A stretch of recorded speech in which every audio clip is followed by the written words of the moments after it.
नमस्कार. आज आपण एका अशा व्यक्तीबद्दल बोलणार आहोत ज्यांनी फक्त ट्रेन नाही तर समाजाची विचारसरणी सुद्धा पुढे नेली आहे. हो, आपण बोलतोय सुरेखा यादव यांच्याबद्दल.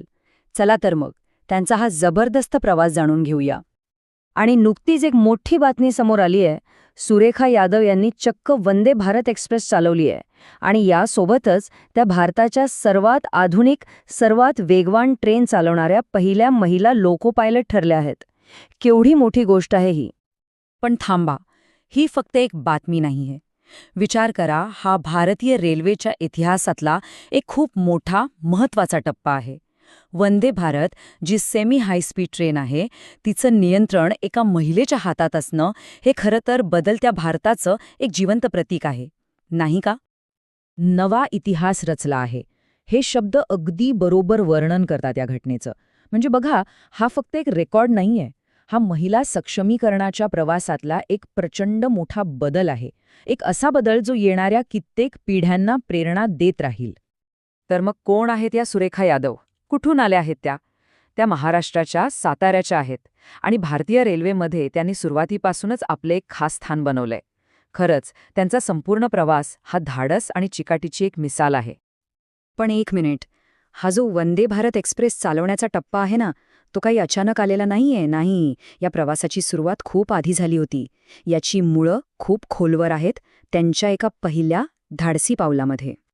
हे वर्ष होतं 1988. हो, 1988. हे ते वर्ष आहे जेव्हा सुरेखा यादव यांनी अशी कामगिरी करून दाखवली की फक्त भारतच नाही तर संपूर्ण आशिया खंडानं त्यांची दखल घेतली. 1988 मध्ये सुरेखा यादव बनल्या आशियातल्या पहिल्या महिला रेल्वे चालक. फक्त भारतातल्या नाही तर संपूर्ण आशिया खंडातल्या. जरा विचार करा, त्या काळात जेव्हा हे क्षेत्र पूर्णपणे पुरुषांचंच मानलं जायचं, तेव्हा हे किती मोठं, किती धाडसी पाऊल असेल, नाही का? म्हणजे बघा, 1988 मध्ये आशियातल्या पहिल्या महिला ड्रायव्हर बनणं आणि आज वंदे भारत एक्सप्रेस चालवणं, हा जो प्रवास आहे ना, तो त्यांच्या सातत्याचा आणि ध्येयाप्रती असलेल्या निष्ठेचा पुरावा आहे. त्यांनी फक्त एक मोठी सुरुवात केली नाही, तर त्या थांबल्या नाहीत, त्या सतत पुढे जात राहिल्या. आणि म्हणूनच त्यांचा हा प्रवास फक्त त्यांचं वैयक्तिक यश नाहीये. नाही, तो भारतीय रेल्वेचे आणि आपल्या समाजाच्या प्रगतीचं प्रतीक आहे. त्यांनी एक गोष्ट अगदी स्पष्टपणे सिद्ध केली आहे की कौशल्य आणि धैर्याला कोणतंही बंधन नसतं, लिंगाचं तर नाहीच नाही.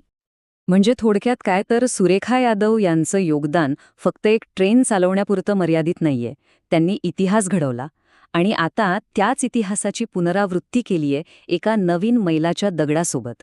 त्या खरं तर येणाऱ्या अनेक पिढ्यांसाठी एक प्रेरणास्रोत बनल्या आहेत. त्यांचा हा जो अविश्वसनीय प्रवास आहे ना, तो पाहिल्यावर मनात एक प्रश्न येतोच की यानंतर आता पुढचं शिखर कोणतं?